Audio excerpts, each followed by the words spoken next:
Good evening.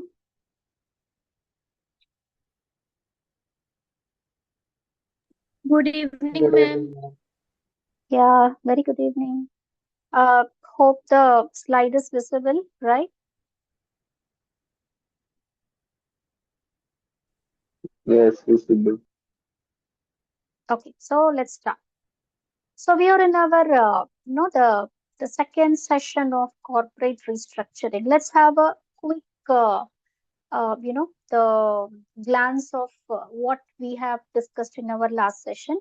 So corporate restructuring, it's all about, completely restructuring the process, the activity, the function, the management, or, the stakeholders or the product, whatever it is, no, like whatever is related to the company tries to completely restructure it. And second important thing is this restructuring doesn't happen overnight. So it is a slow procedure, it's slow process actually. And the third thing is the stakeholders of the company should be informed well in advance about this corporate restructuring, and they should know why the restructuring is happening and what are the results, no, which they can expect in a preferred timeline. And the fourth is the restructuring happens stage by stage in the sense like there is a no like a timeline taken for this restructuring process, even if it is no laying off a workforce and no like acquiring new workforce, or if it is no integrating two or more departments together, or integrating the activities together, or diversifying the activity, or no increasing the capacity of the business, expanding the business, or going into merger or going into acquisition. So whatever the company is doing as a restructuring process, it has to be done by stage wise process, like phase one, phase two, phase three. So it should be done by stage wise process. And when the restructuring is happening, the company, especially the management, so it's little volatile in the sense the situation itself, no, it's a tense situation, though already communicated or though already informed to stakeholders. So when the restructuring is happening, it's a sensitive situation. So anything can happen. That is no the of the offense can from come from no like any side from any of the stakeholder. It is not necessary only from the employee side the resistance will come. It could come from any stakeholder. It could come from customers, it could come from the business providers, it could come from the bank which has provided the loan fees, or it could come from investors. So uh, it can come, so it could come from no any side from the company stakeholders. So it is a no like the responsibility of the management or the project manager, whoever is no in charge of this implementing this restructuring process. So they have to handle the things very efficiently because sensitive no like it's sensitive stage actually. And especially the first of all the business owners, the asset, the capital, that has to be safeguarded, because since it's a volatile situation and since it is a sensitive situation, if the resistance is too high and actions are not taken in advance, then what will happen is, I mean, the assets of the company or the capital of the company or the main shareholders, the top management of the company, they get into danger. Okay. So if that happens, then the whole company is down, that the whole company is no more. So no, first before no going for the restructuring process, implementing the restructuring process, the management, the top management, importantly the shareholders, the main investors, the capital and the assets, so that has to be safeguarded. Okay, so these are the things to have in mind when companies decide for restructuring. And then we discussed about no what is the reason, what is why the company wants to restructure.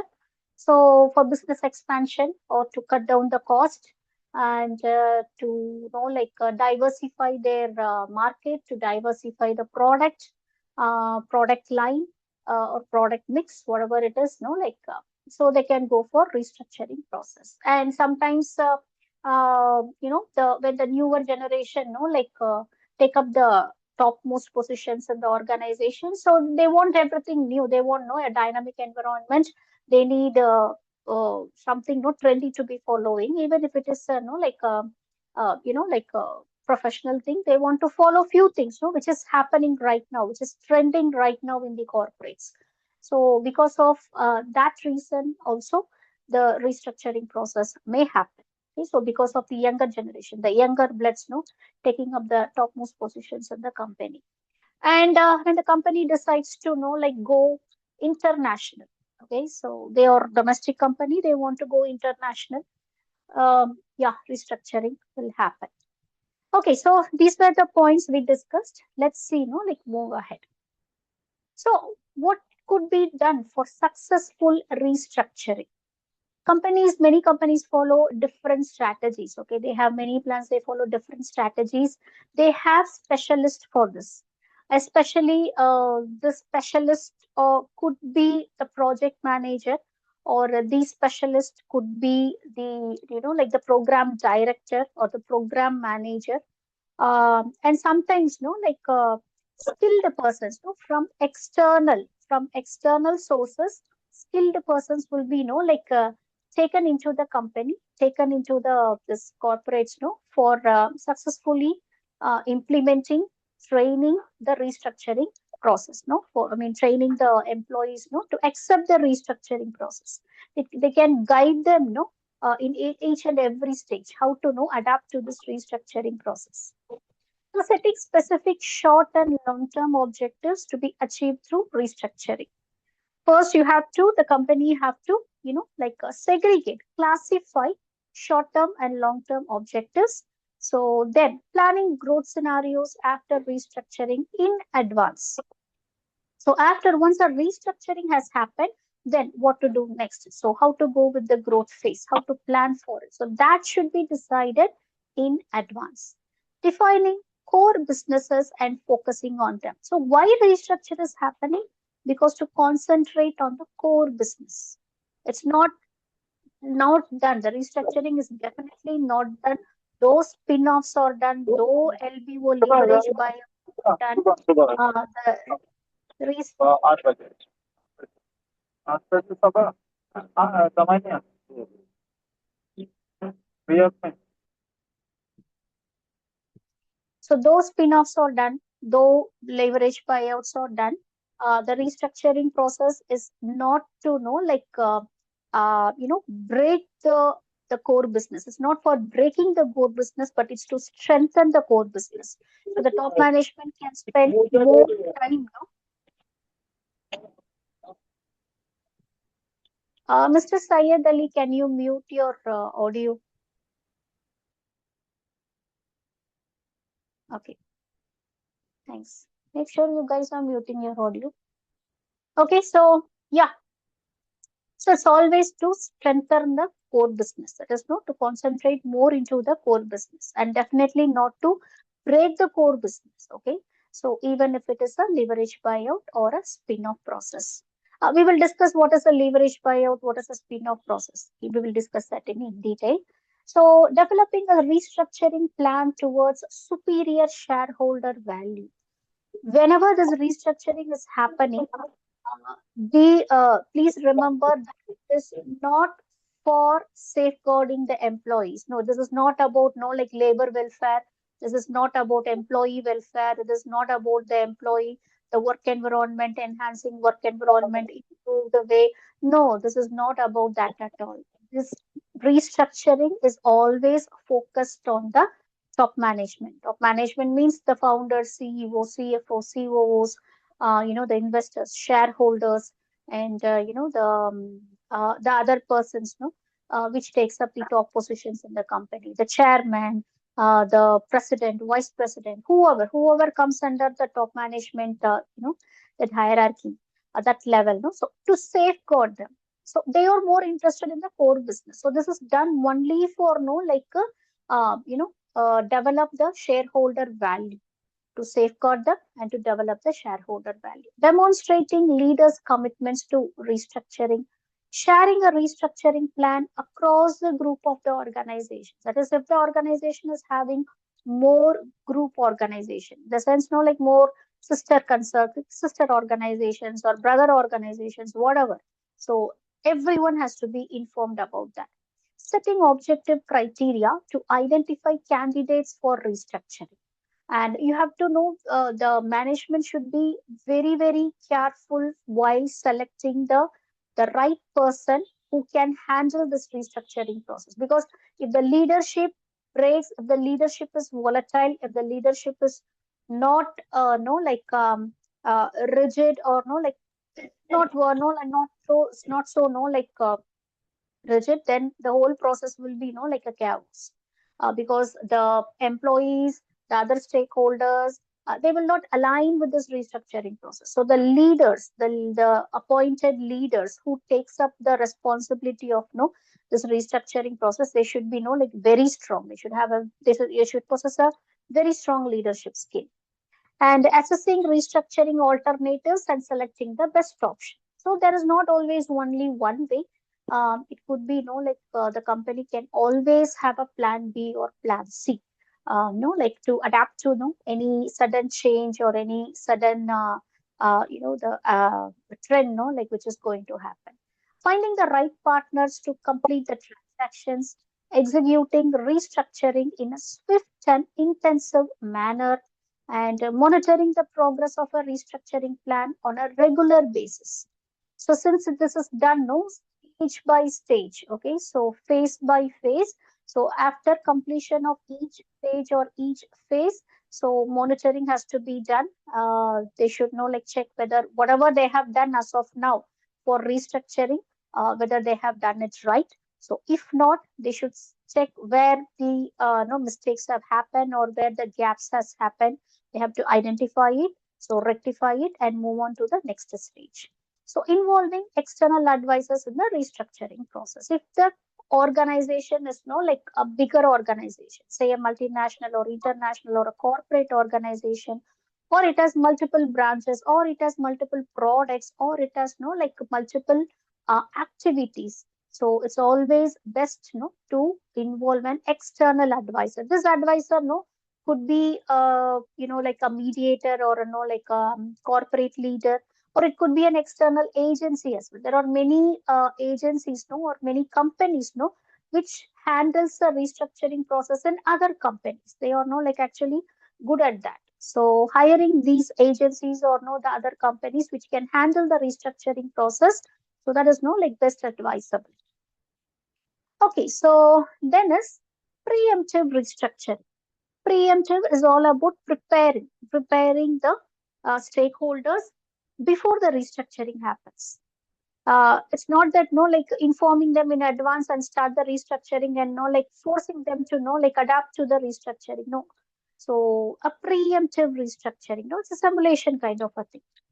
So organizations, they could benefit by restructuring before they are hit with a crisis. So it is a proactive, like step taken. So instead of reactive, it's a proactive step. A preemptive restructuring, it may often be appropriate. If an organization waits too long to address problems with its business, the resulting restructuring may be very painful, as the options remain will definitely be fewer. So the preemptive restructuring, it may deter executives from taking the full measures that are necessary to return to business to a sound footing, whereas a resulting restructuring may severely disturb the business. So it's just, it's no something like advising that like don't wait for something bad to happen, then think about the restructuring. No. So as a preemptive measure or as a proactive measure, so restructuring could be done. So if, for example, it is necessary to lay off 20% of your workforce to achieve the same cost efficiency as your competitors, better to do. So this over several years than all at once. Okay, so yeah, that is the best way. So the key is to recognize the problem as early as possible. So organizations, they must perform a restructuring audit. That is the monitoring process on their business periodically, looking for opportunities to create value by voluntarily restructuring before circumstances leave them with no notice. So take reactive, no proactive measures. If no, like for restructuring processes. So don't be reactive. So if you are not like speculating, if you are forecasting that in future a problem might appear, a crisis might happen, um, a difficulty could be faced, a crisis could be met. Okay, so in those cases, so taking preemptive restructuring is the best thing to do. So this is preemptive or not. Restructuring initiatives fail when issues are overlooked or approaches undertaken on unrealistic. So it should be realistic. Whatever the objectives, like they have fixed up, or the approaches, whatever they have planned. So it should be like realistic thing. It should be easy to understand, easy to adapt to, easy to change. So key points of the board of directors should consider before restructuring. First one is adding the value. That is whether the restructuring process adds some value to the core business. Next is how should the redesigned organization should look like. If it is going to be the same as before, then there is no point in like going for restructuring, right? So there should be some change, some positive change should happen, whether in the process or in the product or in the activity or in the management or in the like the stakeholders or in the customers demands, whatever it is. No, so some positive change should happen. So is the organization efficiently functioning, and does it obtain true value for money? So these are the questions the top management should ask themselves before planning for a restructuring thing. Then the next thing is balancing short and long term risk. So what risk can happen? So if a company like proposes, okay, they are going to go for a restructuring process, what are the risks like the company could face? The first risk is employee resistance, obviously. So whatever change the company wants to like implement, the first resistance comes from the employees. The second resistance is um, sometimes if the say the company decides to like improve the quality of the product or quality of the service, then they may have to change their suppliers or the vendors who were providing the materials or who were providing the the supplies for a long time. Because as of now whatever they have supplied it may be of like not a good quality, or it may be of an average quality, but now the company wants to improve the quality, so they have to change their supply. Either they have to ask their supplier to supply the quality product or quality components, or they have to change the supplier. So the second resistance would come like it's from the suppliers or the like the the logistic providers or the suppliers, no, or the vendors for the company. So third resistance, you can say, is from the management itself, especially the shareholders or investors. So they may resist because they believed in this business idea, so they invested, uh, expecting that they would be getting the returns, like after a particular time. But when the restructuring process is happening, it means the first the company, what they have to do is they have to safeguard the assets and capital. So the money will be locked for some time. So it's actually like literally locked for some time. So the money will be taken out from the capital only for restructuring process and not for anything else. So the money will be locked. So because of that, few investors and shareholders they may tend to withdraw from their from this company. Okay, so that is the another risk the management may face. And next is the resistance from their own customers, from their own customers itself. Like sometimes, so we don't accept all the changes which a company brings out, right? Say we will be buying a product for a long time from a company. So suddenly they came out with the change, and sometimes no, like we don't accept the change. We don't like the product. We like it to be the way, no, just it was like before. We don't like no the new change at all. So sometimes it may happen, no, directly from the customers, from their direct customers. It could be loyal customers, or it could be no like frequent customers. So they may face a resistance. And another resistance, no, like based on the restructuring process, it could be from the government. Because no, like they have rigid rules, regulations, you have to strictly follow that. You cannot no like go beyond the line, no. So sometimes no, it could be no like government restrictions, or no like the delays caused by the government or government agencies or government parties, whatever it is. So yeah, resistance can come from them as well. So these are the resistance, no, the management will face, no, when they plan for a restructuring process. So other than this, no, like how to balance the short and long term risk. How is the employment brand managed? That is no the brand management, the brand image of the company, no, that should be steady. That shouldn't get spoiled during the restructuring process. So if it gets spoiled, if it gets deteriorated, if it gets a bad name, so the whole restructuring process will be a failure. And there is no point in no like going for restructuring, because no like the brand itself is damaged. No, it's damaged in the minds of people, damaged in the minds of customer, damaged in the market, so damaged in the minds of the stakeholders. So no, like no one is going to no believe the company anymore. Then what is the no like the purpose of restructuring? So first, maintaining the brand brand of the company. That is not the portfolio of the company. No, so that has to be safeguarded. So, how was the employment brand managed? Could proposed measures damage the future business strategy? So, that is the another question. And what steps should be taken so that key talent is retained? Now, this is another risk. The key talents, no, in the company, uh, you know, the best performers, the key talents, the skillful persons, the innovative persons. No, so they may face, what do you say? Some sort of insecurity, and they may try to know, like jump to another organization. They may try to quit the organization. They fear that no, like their role, their responsibility, or their role, their power in the business, in the company. No, so that may get uh, disturbed. So in that fear, they may know like tend to go out of the company. So first, the company has to know, make them understand. So they don't have to do that.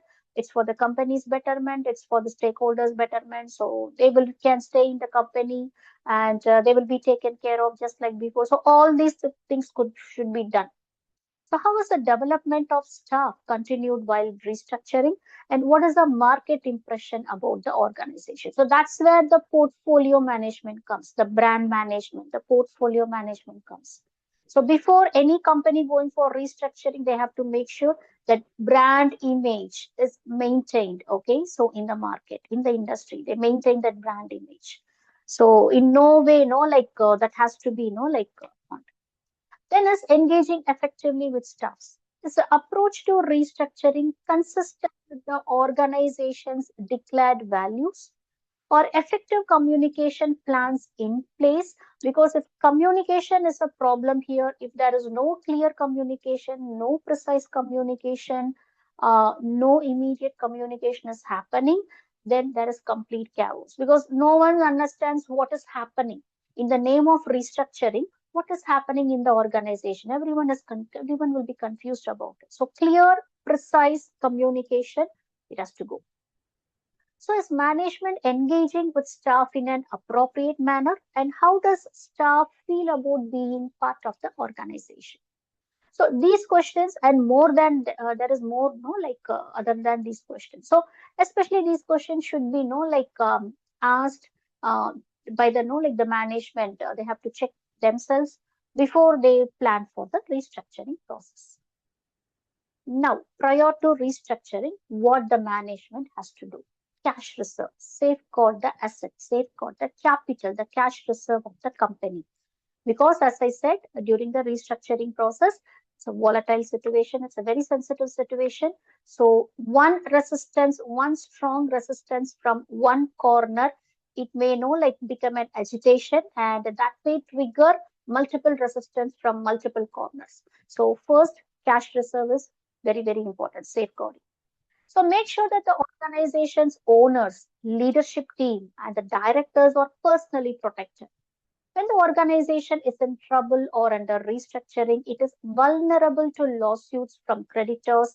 And yes, that is another risk. The creditors, okay, who have the banks or the other private creditors who have loaned the company, okay. So the company is debtful to them, and they may be agitated. They may be, confused, because of this restructuring. So whether they may get their money back or not. So it is vulnerable during the restructuring. It is vulnerable to lawsuits from the creditors and others wanting to cash in on its distress. The organization should make sure that its top leaders are protected by the directors and officers policy. Real estate planning should be encouraged to help protect personal assets against personal lawsuits. By knowing that everyone is safe, the organization can focus and devote all efforts against restructuring. Because no, the goes in the even in industries, no gossips happen, right? So how the gossip will go is, when a restructuring is processing happening in a company, the gossip may go as the company is volatile, the company is vulnerable. So what happens? Other big companies, will come and talk for acquiring this company without knowing what is actually happening inside. They may feel, the company is vulnerable. No, many chaotic situations are happening. Many resistance, or no, the company is facing many resistance. So it is not performing, no, like before. So no, why don't we go for acquisition, or why don't we go for merger? So this kind of gossip, it may go in the market, go in the industry. So next is oversee all cash collections and payments. The CEO must take complete control of cash. How depends on the size and existing structure of the organization. If cash is controlled, it cannot be overspent. So then comes the restructuring process. So let's see point wise. So first, the pattern of a typical corporate restructuring process calls for an organization to stabilize its financial situation, return to profit, and then focus on growth. So this is the process. First, stabilize, safeguard the existing finance. Next, return to profit, and then finally focus on the growth. Once the restructuring is done, focus on the growth. If companies incur excessive debts and suffer from deteriorating cash flows, short-term measures will need to be taken immediately to generate cash for debt payments and stabilize the financial situation. Most of the companies do this, right? If they are in great debt, no, they sell off few assets, machineries, like buildings or lands or stock. They sell it off, right, to improve the cash flow. To release cash and thus reduce debts, organizations can sell off the fixed assets or underperforming businesses or projects and rationalize the working capital. So the priority in this phase, that is during the financial restructuring, is to stabilize the financial situations. In parallel, companies will need to strengthen their core businesses so that they can generate enough cash to finance subsequent growth initiatives. No growth initiatives can commence without having a strong core businesses. So remember, restructuring happens to strengthen the core business, to allow the top management to focus on the core business and to cut down the cost, okay, but not for breaking the core business. To improve profitability in core businesses, companies must redesign and streamline business processes. Such efforts can be extended to the entire supply chain business rebuilding. So restructuring can happen, in the nook and corner of the company, from A to Z, activities of the company.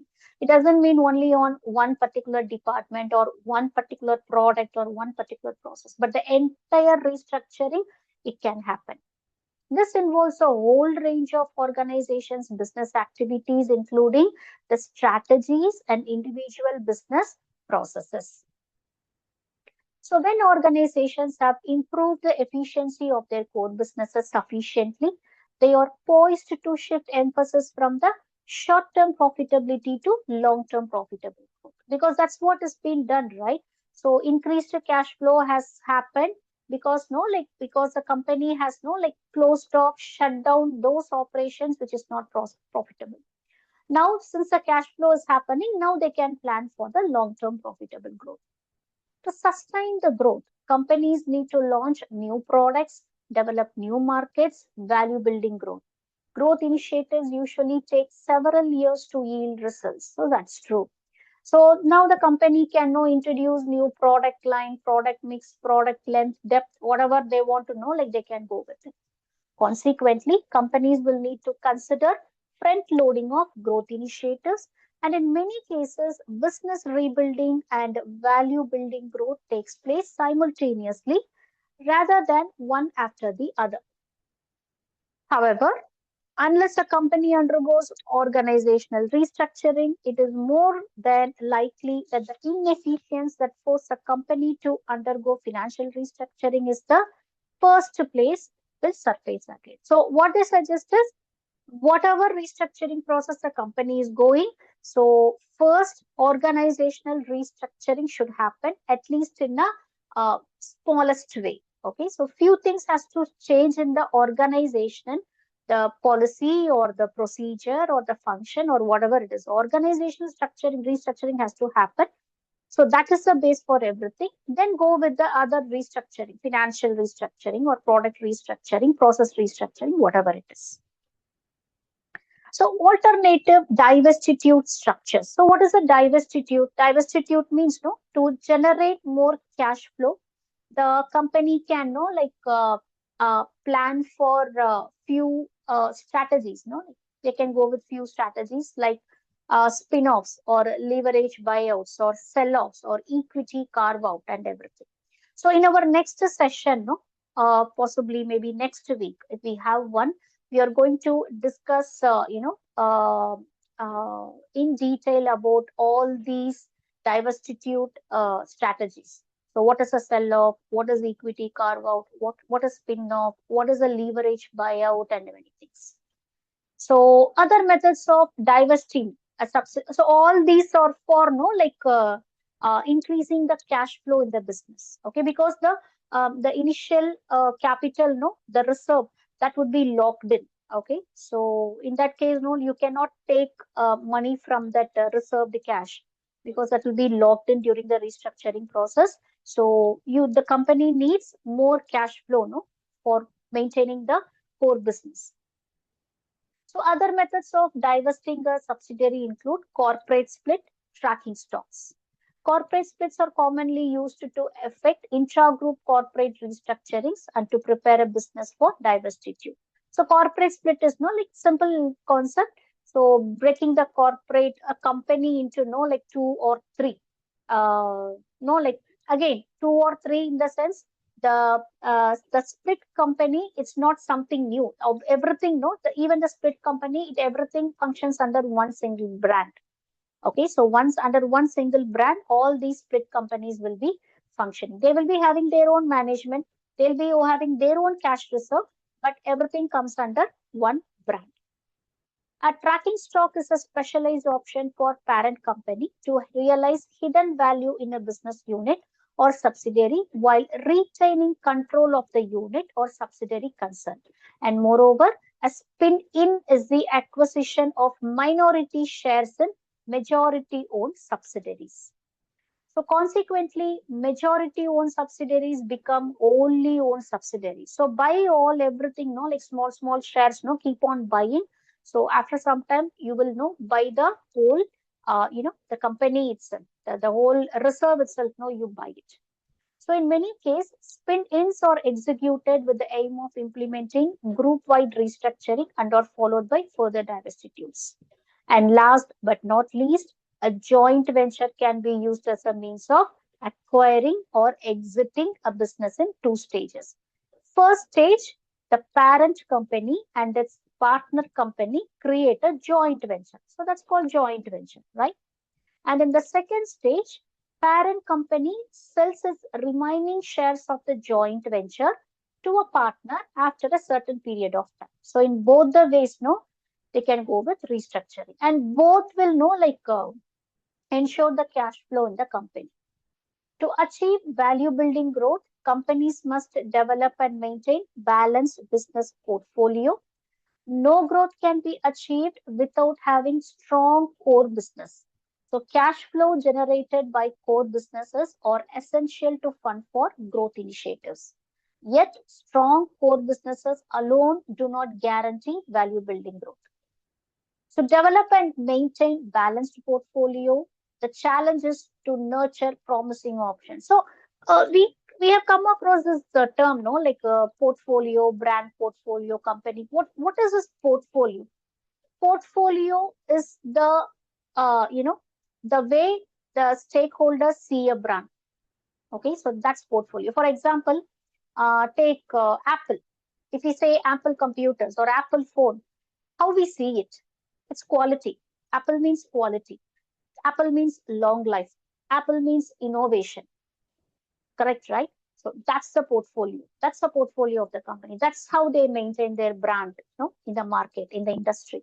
So that quality thing, the quality, the shelf life, the innovation. So these three are the main aspects of Apple company. So this thing they have to maintain even if restructuring is happening in the Apple. So this things shouldn't fade away. Okay, so this portfolio of the company, it shouldn't fade away. So that is what you call as portfolio. So to develop and maintain balanced portfolios, the challenge is to nurture promising options while reviewing frequently the growth potential of each business and divesting quickly underperforming businesses with diminishing potential or distracting non-core businesses. So growth initiatives call for funds, management time, and other resources. So everything is acquired now. Funds, management time, and other resources.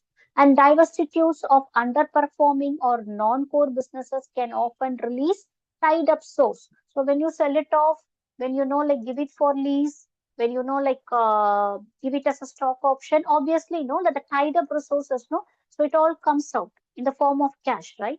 And thus can create capacity for growth.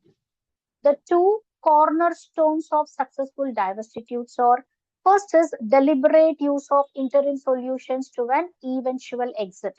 That is, exit of businesses, non-performing businesses or non-performing projects or non-performing, assets or whatever. And second is laying the groundwork for creating a standalone entity that is under one, brand or business. Then comes the methodology of restructuring. And so first one is diagnostic phase, the planning phase, implementation phase. It's simple. So what we do in the diagnostic phase, so complete diagnostic has to be done. So the parent company, the partner company, or whatever it is, the carved out company, the spin-off company, the spin-in partners, whoever or whatever it is, with related to the business. So complete diagnosis has to be done. So diagnosis of the company through strategic appraisal and due diligence. That is operational. First is the operational, then is the financial, then the macro environment and the legal. Second is a planning phase. So once a diagnosis is done, the report is available. The report is in hand. Then based on the report, go for the planning phase. Preparation of the strategic improvement plan. It defines corporate objectives and strategies. So what are the things, after restructuring? So what objectives? Is there any new objectives added to the old one? Or is there a new, is there something edited in the existing objectives? Or no few objectives, they are laid off. And a strategy, so it's going to be the same strategy or something new. So all these, it has to be defined. And after restructuring, so how the process will look like, how the organization looks like, or how the product will look like, or how the consumers receive the product and the service of the company. So this should be clearly defined. Then comes the implementation phase. So restructuring, including the monitoring of progress and revisions of the previous phases. So what is so important in this is restructuring is more likely to be successful when management first understands the fundamental business strategic problems or opportunity that their organization faces. So either it is done to rectify the problem, or they forecast, speculate a problem in the future, or they don't want to miss an opportunity. So for any of these reasons, the restructure is happening. The decisions that management will have to take as part of implementing a restructure plan are critical to whether the restructuring succeeds or fails. And time is of essence, and people need certainty. Whoever, the people it refers to, whoever, whether it's customer or the the investor, the shareholder, the consumers, the service providers, whoever it is. So they need a certainty. They need the proof. No, okay. Why restructuring? What after restructuring? And what benefit they get out of this corporate restructure? It's benefit for the company's top management, because to safeguard them, they're going for restructuring process, or to focus on the core business, they go for restructuring, or to improve the process, they go for restructuring, or to cut down the cost, they go for restructuring. In every way, it is it's a positive thing to the management. But what about the other stakeholders? So how about them? Okay. And obviously, yes, there may be few negative things happening, but this restructuring is all about what do you say? It's a benefit for the top management. So the other things, which is negative for other stakeholders, few things we cannot consider at this point. For example, laying off the workers, or laying off, a quite number of employees who are not performing, or who are not giving much to the organization's profit, or few processes which is not giving much to the organization profit. So these could be laid off. This has to be laid off. So if you see on the other side, yes, obviously people are losing their jobs, people are losing their roles in the company, and other, the customers or other people in the market or in the industry, they are dependent on this project, but the company is closing down the project. Because of this, they will not be getting their share, or they will not be getting their, the money or benefit. So obviously, it's a negative side. The other side, if you see, it's a negative side, but it's not about, a labor welfare, or it's not about, employee welfare. It's not about, I mean, what do you say, the consumer welfare. It's all about top management welfare. Restructuring is all about top management welfare. So the process, the everything, it's here in the chart. If you can see the process chart. So first is the diagnostic process. So diagnostic, not only SWOT analysis, many companies follow different diagnostic process. One famous among one is the SWOT analysis. You know very well what is SWOT analysis. So finding the strength, weakness, opportunity, and threat of the organization. So once that is done, go for the planning. And when the diagnostic is done, at the same time, go for this due diligence. Due diligence in the sense, operational, financial, macro, environmental, legal, restructuring. Everything should be, scrutinized, and everything should be diagnosed. And a clear project report has to be prepared. So how was it before? What is to be done? What will be after that? So clear project report has to be prepared on all these things. Then the company does a SWOT analysis. So once that is done, now they have the results in their hand, and now they have to go for planning phase. So during the planning phase, they can go for strategic planning, tactical planning, and then the restructuring planning. So strategic planning, it's all about the long-term objectives, the short-term objectives, and the outcome of the objectives, the timeline of the objectives, the budget for those for achieving those objectives. So all these comes under strategic planning.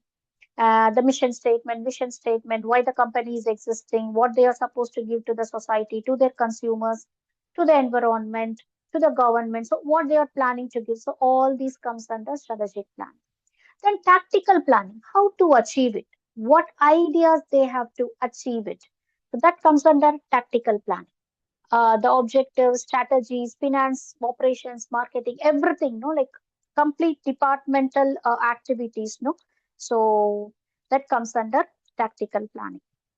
Then finally, the implementation stage.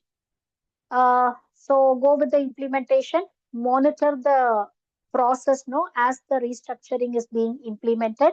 So wherever there is a no like a gap, find the gap, find the errors, find the mistakes, rectify it, fill the gap, and then keep on moving with the implementation process. So once that is done, implementation is done. Now again, no, focus on the newer growth. That is no focus on something new, because that is why the restructuring is done. Things shouldn't be same like before. It should be something different. It should be something entirely different or partially different or somewhat different. It should be different.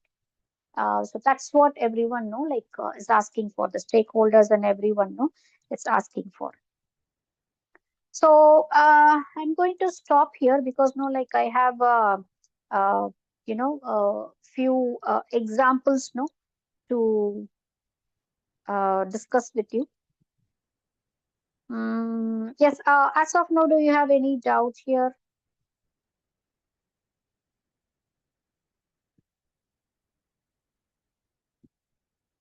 Yes?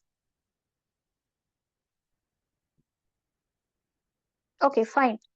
Many companies know, see, restructuring is a process which was no carried out in a very limited basis, no, um, in olden days, no, so. But now in the present scenario, restructuring is happening in almost every organization.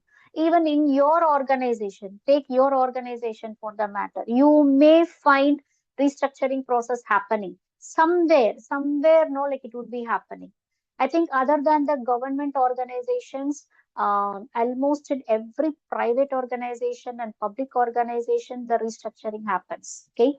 Uh, Either it could be a change of process, implementation of something new, or change of the know how the product works or the how the product looks like, or it could be the changing the stakeholder, changing the service providers for your company, changing the the interest of the stakeholders, and change in the top management itself. Sometimes the change in the shareholders. Uh, some it happens actually, and finding out those activities are business activities, projects, or people who are not benefiting the organization. No, after some point of time, no, if you see, there is no benefit, no, because of them. They are not contributing to no any kind of contribution. No, they are not giving from their side for the success of the organization. So in those cases, yes, the organization has to know lay it off, lay them off. Okay, so because they don't have any other choice. So I take every organization I mean, no, day to day, we can hear news about no organizations, no, who are going for restructuring. So take these business news happening worldwide, and almost no small to big companies, they go for it. Either they will be laying off people, or they will be taking more people into their organization, and they will be laying off few projects, or no what do you say, activities, or products, or services which is not benefiting them. No, it is not an immediate decision. That should we should keep in mind. So laying off something, no, it's not an immediate decision at all. Even if it is people, the company doesn't take an immediate decision on that. They look into the process, no, for a quite long time, minimum of 6 to 1 year at least. They find out, no, then they will not try to uh, give them training, or they try to know provide more resources, more funds to the project, or provide more training to the workforce. they try to get something out of it. But even after that, even pumping in, like money, enough money into the project or to the people, and still, if positivity is not happening for the sake of the organization or for the sake of the business, then there is no use of keeping it. Okay, so restructuring, especially this laying of the project, laying of people, no company does that, it's not a immediate action at all. It is not an immediate decision at all. They think over it again and again for a very long time, and finally they come to this, decision, because they know what are the consequences they will face if they laid off few people or laid off a a process or laid off a project. They will know the consequence, they will know the resistance they face, they will know the negativity they face, but still the organization will be ready for it, ready to face this, because yeah, the core thing, that should happen, right? The core business should happen. And how the core business happens? Because of top management. Because of top management, the core business happened. Because who's pumping the money to the core business? No, it's the top management, it's the shareholders, it's the stakeholders, it's the service providers. So they have to be safeguarded, they have to live, for the business to live. So there is no other way. So yes, I'll stop here. And in our next session, we will see in detail about more diversitude strategies, spin-off, sell-off, spin-ins, carve-outs, carve-ins, and leverage buyouts and other destitutes and everything. Okay, and stock tracking. Then more strategies on that. So we will see in detail. So one more session to go to complete this restructuring thing. So if you have any doubts, you can ask me now. I'll be here for another 2 minutes.